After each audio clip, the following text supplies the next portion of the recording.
والآن موعدنا مع اللقاء المنتظر مع إنسان الغاب طويل الناب الذي عندما تراه تشعر بالاكتئاب.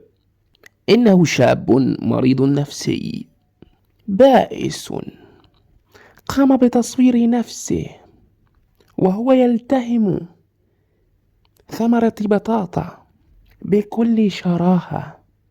المشهد الذي سوف ترونه بعد قليل مشهد وتجربة فعلية فريدة من نوعها، لن تروها من قبل، ولم تروها من قبل. وهذه التجربة على هذا الشخص الذي سوف تشاهدونه سوف يخضع بعدها إلى علاج معرفي سلوكي نفسي.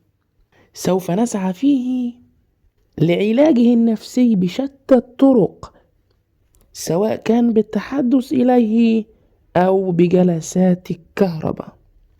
هذا الشخص قادر على الاحتمال واستيعاب 220 فولت لمدة 30 ثانية دون أن يموت، فسوف نعطيه 25 ثانية، وهذه هي النسبة الأمثل لشحنه مرة أخرى وعمل إعادة ضبط المصنع في عقله.